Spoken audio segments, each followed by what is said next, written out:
أعوذ بالله من الشيطان الرجيم.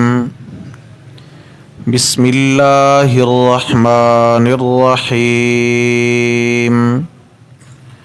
ومن الناس من يتخذ من دون الله أندادا يحبونهم كحب الله والذين آمنوا أشد حبا لله ولو يرى الذين ظلموا إذ يرون العذاب أن القوة لله جميعا وأن الله شديد العذاب. ومن الناس من يتخذ من دون الله اندادا، اور بعض لوگ تو ایسے ہیں جو اوروں کو اللہ کے برابر بنا دیتے ہیں.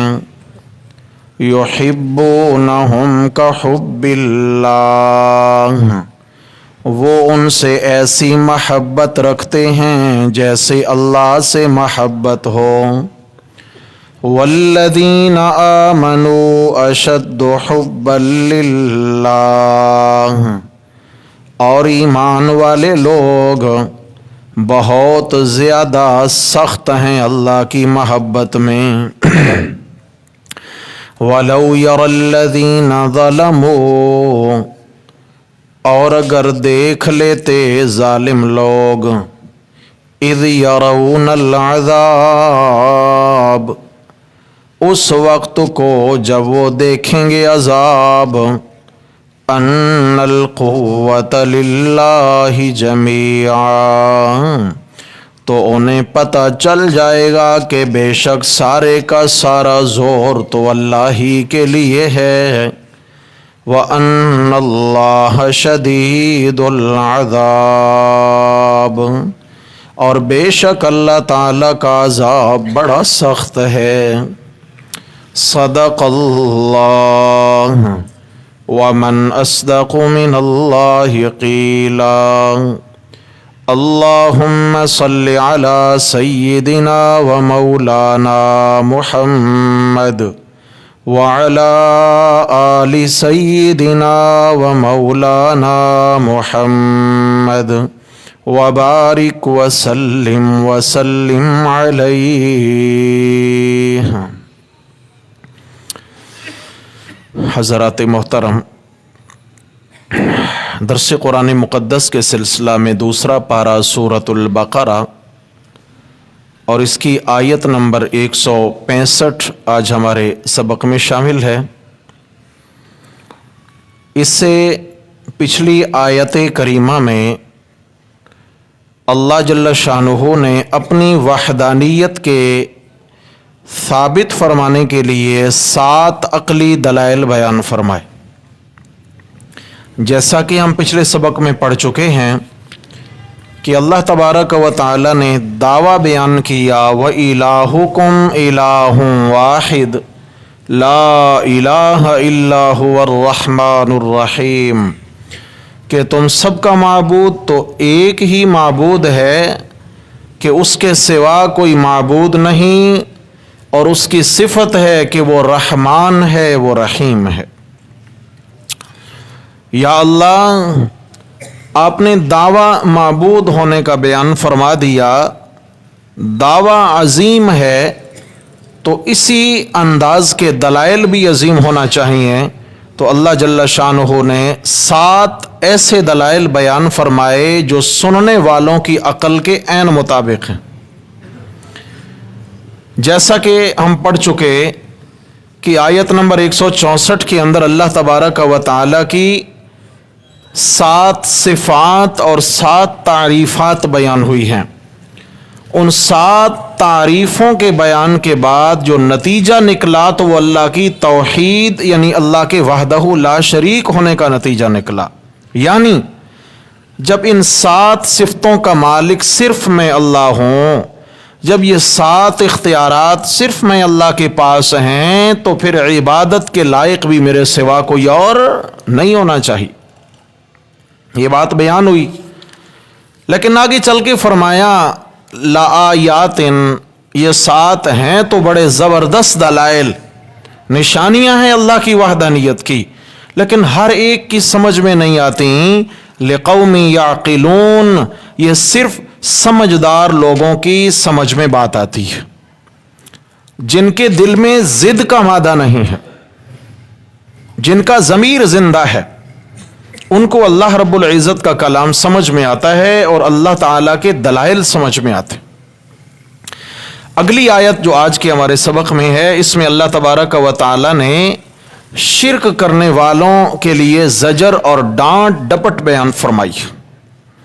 فرمایا ان 7 دلائل سے بھی جن لوگوں کو میں اللہ کی پہچان نصیب نہیں ہوئی تو پھر وہ اپنی خیر منائیں. کب تک آخر آنکھیں بند کر کے وہ دنیا میں زندگی گزاریں گے؟ آخر لوٹ کے ہمارے پاس آنا ہے. ان اللہ شدید العذاب، اور جتنا میرا عذاب سخت ہے پھر ان کو وہاں سمجھ آ جائے گی بات. نہیں مانتے، نہیں مانے، کس کا کیا بگاڑ رہے ہیں، سب کچھ اپنا نقصان ہے ان کا. تو یہاں پر احباب فرمایا وَمِنَ النَّاسِ مَن يَتَّخِذُ مِن دُونِ اللَّهِ أَندَادًا. سمجھنے کی بات ہے. ان 7 دلائل سے اللہ کی توحید کا نتیجہ نہیں نکالا. دلائل مانتے ہیں، جیسے عرض کیا تھا نا کہ یہ وہ 7 صفات ہیں جو مکہ کے مشرکین بھی تسلیم کرتے تھے کہ یہ کس کی صفات ہیں؟ اللہ کی صفات ہیں. صفات مانتے ہیں، تعریف کرتے ہیں، توحید سے بھاگتے ہیں، تعریف کرتے ہیں. آج بھی اللہ کی تعریف جتنی کریں کریں کریں کریں کریں ہضم ہوتی چلی جائے گی ترنے والوں کی طرح، لیکن جو ہی گھوم کے آئیں گے نتیجہ توحید کا نکال کے شرک کے سر میں جب ہتھوڑا آپ برسائیں گے تو پھر تکلیف ہوگی. نہیں نہیں، ایسا نہیں ہونا چاہیے. اور یہ میں اپنی طرف سے نہیں کہہ رہا ہوں. 24واں پارہ پڑھیں، ذرا سورہ زمر پڑھیں، اس کے اندر اللہ تبارک و تعالی نے فرمایا اذا ذکر اللہ وحدہ، فرمایا کہ جب اللہ وحدہ لا شریک کا تذکرہ ہوتا ہے، اذا ذکر اللہ وحدہ اشمئزت قلوب الذین لا یؤمنون بالآخرہ. فرمایا پھر جن کا آخرت پر کامل یقین نہیں ہے ان کے دل جل بھن جاتے ہیں اللہ کی توحید سن کر. اشمئزت، دلوں میں گھٹن آ جاتی ہے، تلخی پیدا ہوتی ہے دلوں میں کہ جی جب دیکھو اللہ کی توحید. وَإِذَا ذُكِرَ الَّذِينَ مِن دُونِهِ اذا ہم یستبشرون، اور جب غیر اللہ کی تعریفیں کی جائیں اذا ہم یستبشرون تو ان کے چہرے کھل اٹھتے ہیں. واہ واہ واہ واہ، کمال ہو گیا. اللہ کی توحید سن کر دل کڑتے ہیں اور غیروں کی تعریف سن کر دلوں میں فرحت پیدا ہوتی ہے. میرے بھائیوں، آج ہم بھی اپنے اندر ذرا جھانکیں، اپنے دلوں کی دنیا میں، دل کی کوٹھڑی میں جھانک کر دیکھیں. خدا نہ خواستہ کہیں یہ حال ہمارا تو نہیں ہو رہا، یہ حال ہمارا تو نہیں. اور اللہ تبارک و تعالی نے قرآن مقدس میں یہ 15ویں پارہ کے اندر قرآن مجید کا مقصد کیا بیان کیا ہے. یہ میرے سامنے اللہ تبارک و تعالی کا کلام ہے اور سورت کا نام سورہ بنی اسرائیل ہے. سورہ بنی اسرائیل کے اندر اللہ تبارک و تعالی نے مقصد بیان کیا ہے. آیت نمبر 46 ہے 15واں پارہ سورہ بنی اسرائیل. فرمایا وَجَعَلْنَا عَلَىٰ قُلُوبِهِمْ أَكِنَّةً أَن يَفْقَهُوهُ وَفِي آذَانِهِمْ وَقْرًا، کہ پیچھے چلی بات قرآن مجید کی. وَإِذَا قَرَأْتَ الْقُرْآنَ، میرے محبوب نبی صلی اللہ علیہ وسلم جب آپ ان کے سامنے قرآن بیان کرنا شروع کرتے، اذا قرأت القرآن، جب آپ ان کو قرآن کے ذریعے دعوت دیتے ہیں تو حال کیا ہوتا ہے؟ جعلنا بینک و بین الذین لا یؤمنون بالآخرۃ حجابا مستورا، پھر ان منکرین اور آپ کے درمیان ایک ایسا پردہ حائل ہو جاتا ہے کہ وہ پردہ دکھنے میں تو پتہ نہیں چلتا کہ پردہ ہے، لیکن حقیقت میں وہ ان کے دلوں پہ پڑا ہوا پردہ ہوتا ہے. آپ قرآن سنا رہے ہوتے ہیں لیکن ان کے سروں کے اوپر سے جا رہا ہوتا، قرآن دل میں نہیں اتر رہا ہوتا. اس میں قرآن کا قصور نہیں ہے، اس میں معالج کا قصور نہیں ہے، اس میں علاج کا قصور نہیں ہے، اس میں دوا کا قصور نہیں ہے، یہ اس مریض کا قصور ہے جو دوا کو دوا کے طریقے پر استعمال نہیں کر رہا، جو طبیب کی ہدایات پہ عمل نہیں کر رہا۔ علاج کا قصور نہیں ہے اس میں۔ پھر آگے فرمایا یہ تو ظاہر میں کیا ہے جناب، ایک پردہ حائل ہے روحانی طور پر۔ وَجَعَلْنَا عَلَىٰ قُلُوبِهِمْ أَكِنَّةً أَن يَفْقَهُوا، ہم نے ان کے دلوں پہ پردے ڈال رکھے ہیں، بات ان کی سمجھ میں نہیں آتی۔ وَفِي آذَانِهِمْ وَقْرًا، اور ان کے کانوں میں بوجھ ہے، دنیا کی ہر بات سنائی دے گی لیکن ہدایت کی کوئی بات سنائی نہیں دے گی ان کو۔ وقر، ہدایت کی بات اوپر اوپر سے باتیں جائیں گی جیسے کان ہی بندوں۔ اب ذرا سمجھیے گا، وَإِذَا ذَكَرْتَ، یا اللہ سارے قرآن سے اختلاف ہے؟ فرمایا نہیں، سارے قرآن سے نہیں۔ جیسے سورہ یونس میں آیا نا، آپ علیہ السلام کے پاس آئے اور کہتے ہیں ائت بقرآن غیر ھذا، ہم اس قرآن کو برداشت نہیں کرتے، یہ لے جائیں۔ ائت بقرآن غیر، کوئی اور قرآن لے آ، یہ قرآن واپس لے جا، اللہ کو واپس موڑ دیں کہ یا اللہ میری قوم کی طبیعتوں کے مطابق نہیں ہے، راس نہیں آتا۔ اچھا اگر واپسی نہیں ہو سکتی، او بدل ہو، اسی میں کچھ تبدیلی کر دیں، آگے کی باتیں پیچھے اور پیچھے کی آگے کر دیں، جہاں غیر اللہ کی عبادت کی نفی، ان کے اختیارات کی نفی ہے، وہ آیتیں نکال دیں، باقی اللہ کی تعریف جتنی کریں ہمیں ہضم ہو جائے گی۔ صرف وہ باتیں ہضم نہیں ہیں جن کے اندر ہمارے عقائد پہ چوٹ پڑتی ہے۔ تو اب ذرا دیکھنا، وَإِذَا ذَكَرْتَ رَبَّكَ فِي الْقُرْآنِ وَحْدَهُ، جملہ کہیے وحدہ، کیا لفظ ہے وحدہ؟ تو سمجھ میں آتا ہے نا، اشہد ان لا الہ الا اللہ وحدہ لا شریک، اکیلا ہے کوئی شریک نہیں۔ یہاں فرمایا وَإِذَا ذَكَرْتَ رَبَّكَ فِي الْقُرْآنِ وَحْدَهُ، جب آپ ان کے سامنے اپنے رب کا ذکر کریں گے قرآن میں، یعنی قرآن پڑھ کر، قرآن کی آیتیں سنا کر ذکر کریں گے اپنے رب کا، وحدہ، اکیلے اکیلے، جب قرآن کی آیات کے ذریعے اس کو وحدہ لا شریک بیان کریں گے، وَلَّوْا عَلَىٰ أَدْبَارِهِمْ نُفُورًا، تو یہ پیٹھیں دے کر بھاگ نکلیں گے۔ وَلَّوْا عَلَىٰ أَدْبَارِهِمْ نُفُورًا، کیا کریں گے؟ پیٹھ دے کر بھاگ نکلیں گے، میدان میں نہیں ٹکیں گے، اس لیے کہ ان کو قرآن سے چڑ نہیں ہے، قرآن میں رب کی توحید سے چڑ ہے۔ شاوائے بولو کس سے؟ اچھا خدا نخواستہ کہیں ہمیں تو نہیں ہے؟ بولو بھائی، دیکھیں میں نے کہا نا، ہم اپنے دل کی کوٹھڑیوں میں ذرا جھانکیں، اللہ نہ کرے، اللہ نہ کرے، اللہ وہ وقت ہی نہ لائے ہماری زندگی میں کہ ہمارے دل میں کہیں اللہ کی وحدانیت کے مسئلہ کے متعلق کوئی کھوٹ آ جائے، اللہ اس سے پہلے ہمیں اٹھا لے۔ لا الہ الا اللہ تو مومن کی روح ہے، روح، بدن کی زندگی کے لیے روح ہوتی ہے، ایمان کی زندگی کس سے ہے؟ لا الہ الا اللہ سے، یہ روح ہے۔ تو چنانچہ آج کے سبق میں اللہ تبارک و تعالی نے کیا فرمایا کہ ان دلائل سے مسئلہ عقل مندوں کو سمجھ آ جائے گا،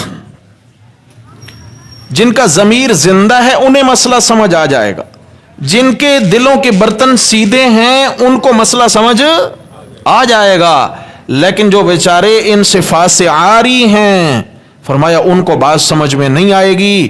وہ کیسے ہیں؟ وَمِنَ النَّاسِ مَن يَتَّخِذُ مِن دُونِ اللَّهِ أَندَادًا، بعض لوگ تو ایسے ہیں کہ انہوں نے اللہ جیسا اوروں کو بنا رکھا ہے، اللہ کے مثل، کیا مطلب ہے؟ جو اللہ کی صفات ہیں وہ اوروں میں بھی تسلیم کر رکھی ہیں، اندادا، اللہ کا ساجی بن رہا۔ جاگیے بھائی، سارے جاگیں بھائی، تھوڑا سا ہمت کریں، کوشش کریں گے کہ انشاءاللہ جلدی بات سمیٹ لیا کریں۔ جاگ رہے ہیں، بس مقصد کیا ہے کہ اگر ہم بیٹھتے ہیں تو میرے بھائی ہمارا بیٹھنا قیمتی بنے۔ سونے کے لیے سردیوں کی بڑی لمبی راتیں ہیں، بستر بھی تھک جاتے ہیں، صحیح ہے، اس لیے تھوڑا سا وقت ہم جاگ کے بیٹھیں، جاگ کے بیٹھیں گے انشاءاللہ ہمارے نصیب اللہ جگا دیں گے، انشاءاللہ اللہ ہم سے راضی ہو جائیں، اللہ ہمیں اخلاص نصیب فرما دے۔ فرمایا لوگوں میں کچھ ایسے ہیں من یتخذ من دون اللہ اندادا کہ انہوں نے اوروں کو اللہ کے مثل سمجھ لیا ہے، اللہ کے مثل بنا لیا ہے۔ کیا مطلب؟ جو اللہ کی صفات ہیں یہ انہوں نے مخلوق میں تسلیم کر رکھی ہیں۔ کس میں؟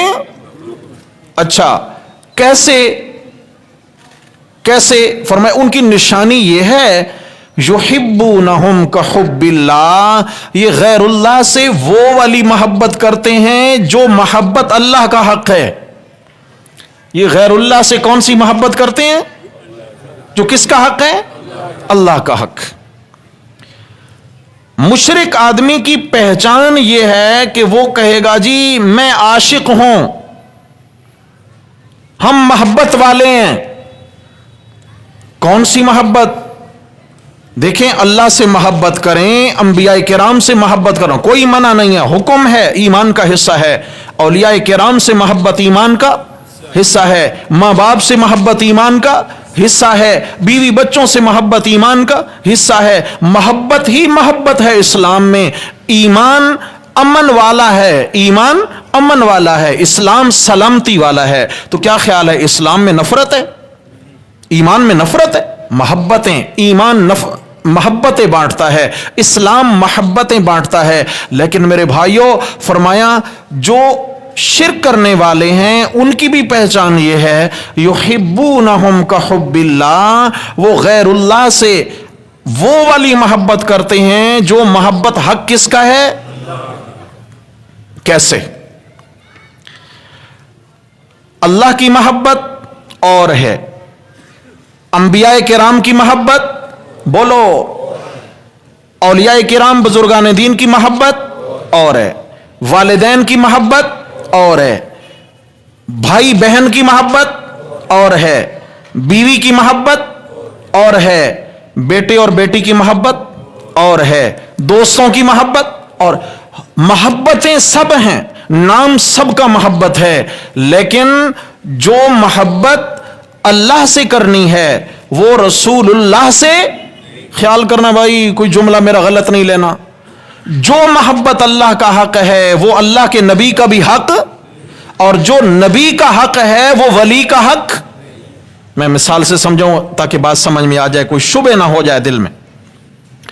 اللہ کی محبت یہ ہے کہ بندہ اللہ کو وحدہ لا شریک مانے، اللہ کی عبادت کرے، اس کو معبود مانے، اللہ کو مشکل کشا حاجت روا مانے، اپنے نفع نقصان کا مالک مانے، اللہ تعالیٰ کو اپنا رب مانے اور وحدہ لا شریک مانے۔ یہ اللہ کے لیے کیا ہے؟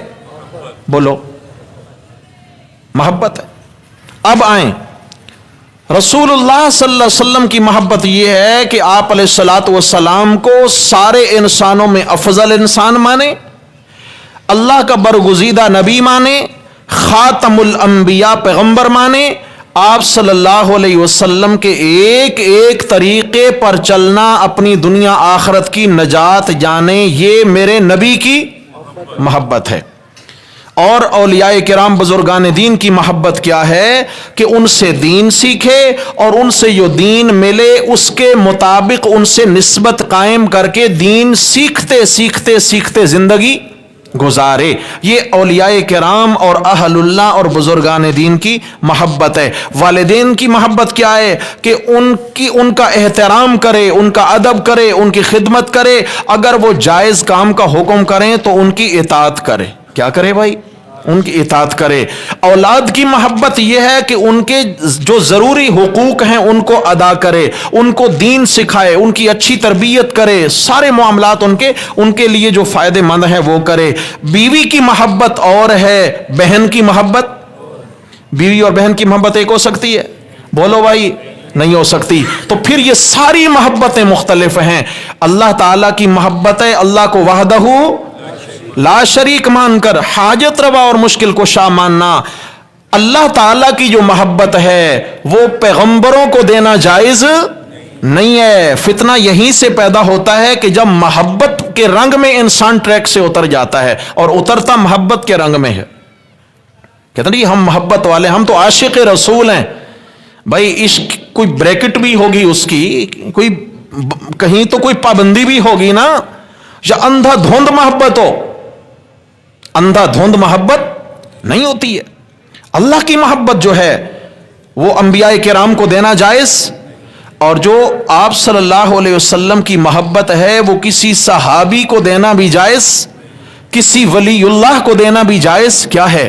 آپ علیہ السلام کو معصوم مان کر اللہ کا آخری نبی ماننا, یہ میرے نبی کی محبت ہے. اگر کسی صحابی کو نبی مانے, بولو, کسی ولی کو نبی مانے, چلے گا بھائی؟ نہیں نہیں نہیں, یہاں تو بات ہر ایک کو سمجھ آتی ہے. جو حق میرے نبی کا ہے وہ حق کسی ولی اللہ کو دینا جائز, کسی صحابی کو دینا جائز.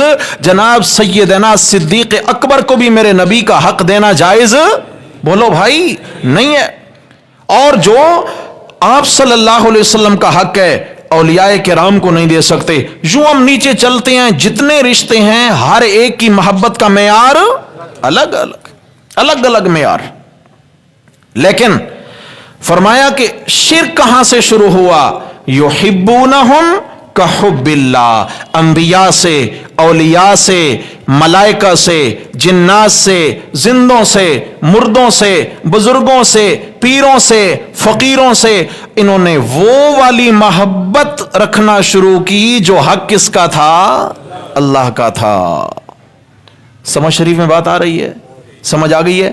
بھائی محبت بالکل کریں, محبت کے بنا تو گاڑی چلتی نہیں ہے, محبت کے بنا کامیابی ہے ہی نہیں.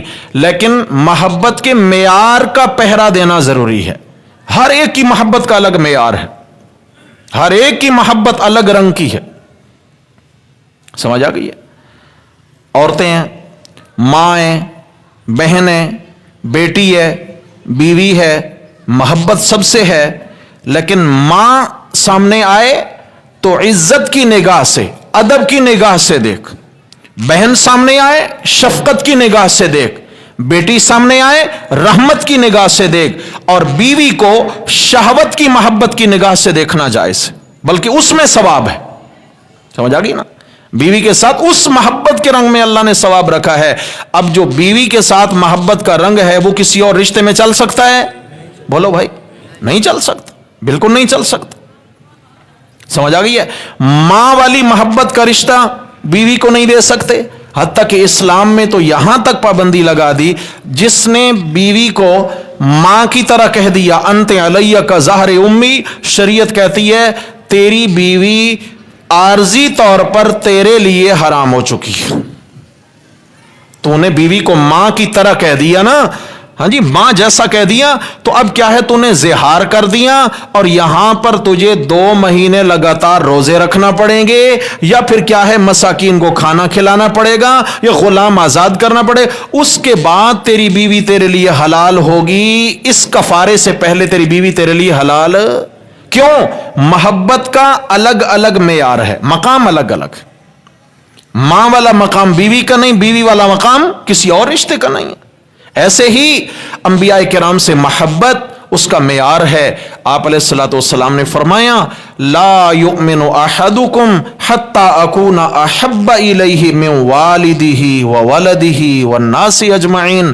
تم میں سے کوئی شخص تب تک کامل مومن نہیں بن سکتا جب تک کہ وہ اپنے ماں باپ سے بڑھ کر, اپنے بیوی بچوں سے بڑھ کر, اپنے آپ سے بڑھ کر, کل کائنات ساری مخلوقات سے بڑھ کر وہ میں اللہ کے نبی سے محبت نہ رکھے. سمجھ آ گئی ہے؟ مخلوقات میں سب سے زیادہ محبت کس سے رکھنی ہے؟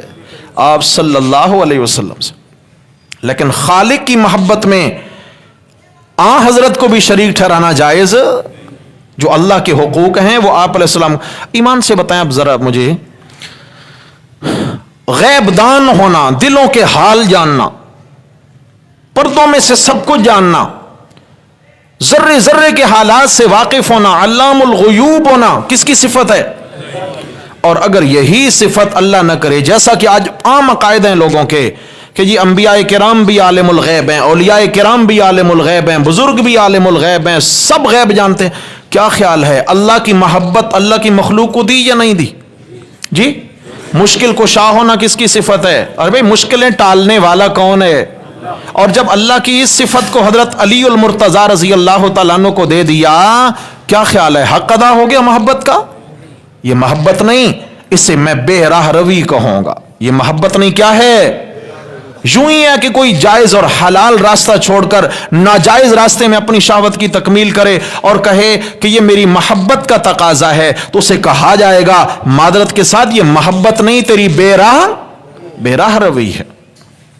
اللہ کی محبت مخلوق کے لیے ظاہر کرنا یہ بولو بے راہ روی ہے، اور بے راہ روی کا شکار بندے اللہ کو پسند نہیں ہے۔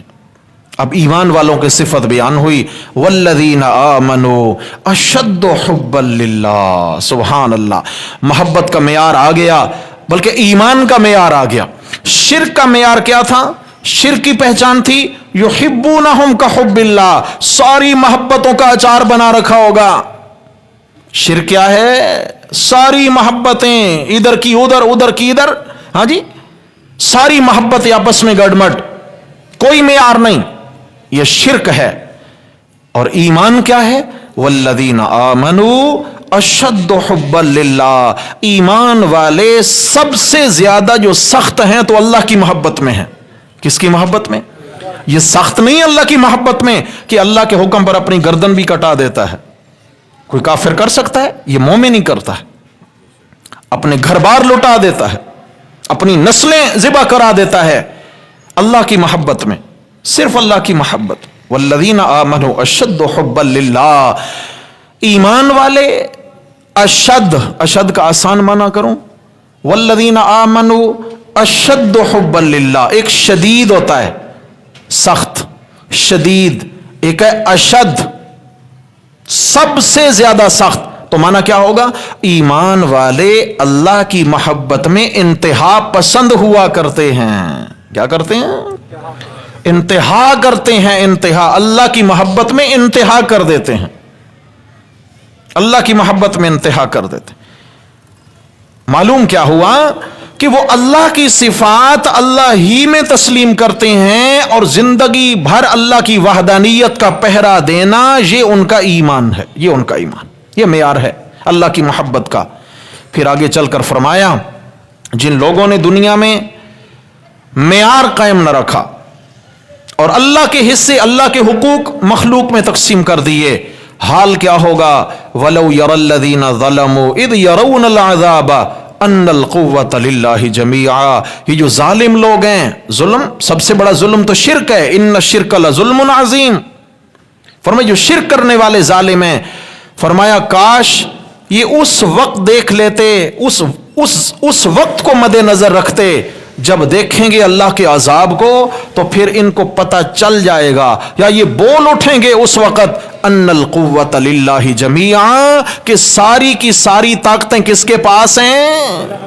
سارے سفارشی بھول جائیں گے۔ سمجھ آ گئی ہے؟ دنیا میں جی اگر ادھر سے ہو کر نہیں جائیں گے تو اللہ ہماری سنے گا نہیں، پہلے اس در پہ، پھر اس در پہ، پھر ہماری سفارشیں اللہ تک جائیں گی۔ فرمایا یہ شرک کے سارے چور دروازے، قرآن نے کہا ہؤلاء شفعاؤنا عند اللہ، نہیں، اللہ تبارک و تعالی دنیا میں کسی کی سفارشوں کا محتاج نہیں ہے، بلکہ نحن اقرب الیہ من حبل اللہ کہاں ہے؟ رگے جان سے بھی قریب ہے، قریب ہے، وہ تو دلوں میں اٹھ۔ نعلم ما توسوس به نفسه، اسی آیت میں پہلا جملہ، نعلم ما توسوس، فرمایا کہ ہم جانتے ہیں کہ جو کسی کے دل میں خیال اٹھتا ہے اس کو بھی جانتے ہیں، اور ہم رگے جان سے بھی زیادہ قریب ہیں۔ اذا سألك عبادی عنی فإنی قریب، میرے پیغمبر جب لوگ آپ سے میں اللہ کے بارے میں پوچھیں کہ اللہ کہاں ملیں گے، اللہ سے کام پڑے تو کہاں ملاقات ہوگی، انی قریب، ان کو میرا ایڈریس بتا دیجئے کہ میں کہاں رہتا ہوں، قریب، ہر ایک کے ساتھ ساتھ ہوں، دور نہیں جانا پڑے گا، جہاں جی چاہے میرے سامنے جھولی پھیلا دیں، جہاں جی چاہے دعا کے لیے مجھے پکارنا شروع کر دیں۔ اذا دعان، فرمایا جہاں جی چاہے، جب جی چاہے، جب جی چاہے، ہر ایک کی سنتا ہوں، ہر کہیں سے سنتا ہوں، ہر زبان میں سنتا ہوں. ساری مخلوقات اپنی اپنی ضرورتیں اپنی اپنی بولی میں اپنی اپنی علاقائی زبان میں مانگنا شروع کریں. بیک وقت میں اللہ ہر ایک کی سنتا بھی ہوں، ان کی مشکلیں دور بھی کرتا ہوں، حاجتیں پوری بھی کرتا ہوں. یہ صفت کسی اور میں ہے؟ بولو بھائی، ہیں؟ یہ صفت کسی اور میں؟ دو بندے ایک ساتھ بولنا شروع کریں نا تو بڑے سے بڑا سمجھدار بھی کہے گا بھائی ایک خاموش ہو جائے ایک بات کرے، کیونکہ دو کی بات ایک ساتھ سمجھ. لیکن میرا رب ہے ساری مخلوقات، انسان نہیں، ساری مخلوقات اپنی اپنی ضرورت اپنی اپنی زبان میں بیک وقت مانگنا شروع کر دے تو اللہ تعالیٰ ہر ایک کی سنتے بھی ہیں، سمجھتے بھی ہیں اور پوری بھی کر دیتے. ایسا کوئی ہو سکتا ہے؟ اب یہ والی محبت کسی اور کو دینا جائز ہے؟ بالکل بھی نہیں. یہ والی محبت تو ایک الگ ہے. اللہ اکبر. فرمایا جب یہ دن قیامت کے اللہ کے عذاب کو دیکھیں گے تو پھر ان کی حقیقت کی آنکھ کھلے گی اور حقائق ان پہ آشکارا ہو جائیں گے. اس وقت مان جائیں گے ان القوت للہ جمیعا، ساری طاقتیں کس کی ہیں؟ بولو کس کی ہیں؟ اور پتہ ہے دنیا میں کیا کہتے ہیں؟ نہیں جی اللہ نے بڑی طاقتیں دے رکھی ہیں. ہاں بڑی طاقتوں والے ہیں، بڑی طاقتوں والے ہیں.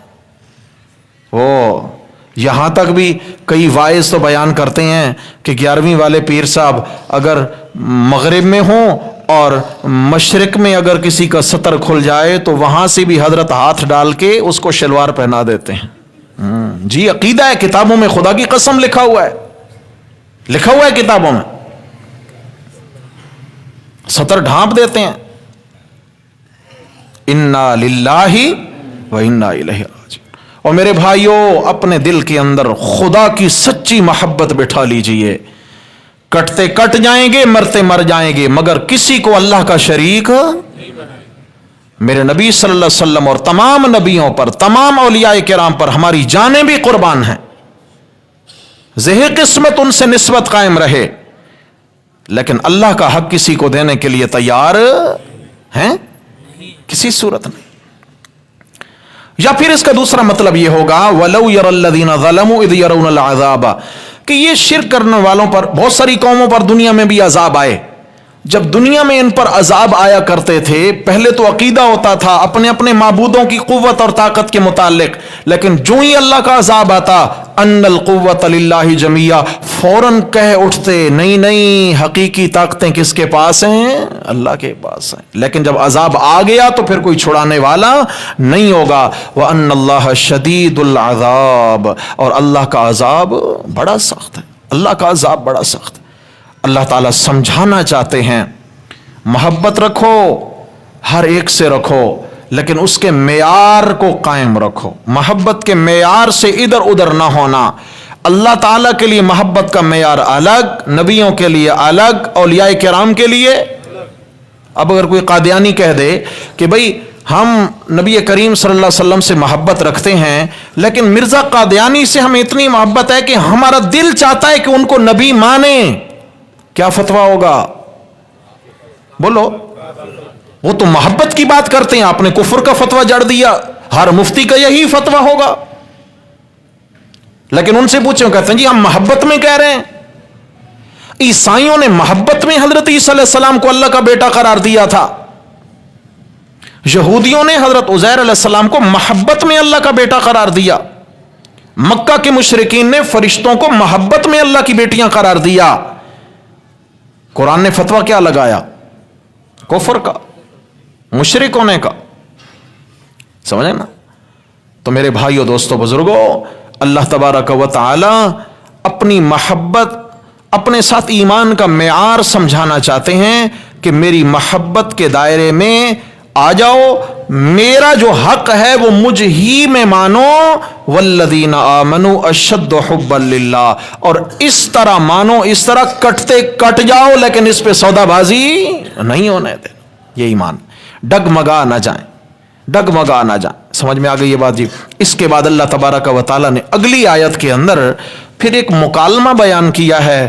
قیامت کے دن جن کو اللہ کا حق دیا کرتے تھے، خیال کرنا، جن جن ہستیوں کو اللہ کے حقوق دے رکھے تھے نا دنیا میں، فلاں حضرت فلاں فلاں، دن قیامت کے مکالمہ ہوگا، حال کیا ہوگا ان دونوں کا، پوجنے والوں کا، پوجے جانے والوں کا، ان حضرات کا، مریدین کا۔ اگلی آیات میں قرآن مکالمہ بیان کرتا ہے، انشاءاللہ زندگی رہی تو کل کے سبق میں پڑھیں گے۔ اقول قولی ھذا استغفر اللہ۔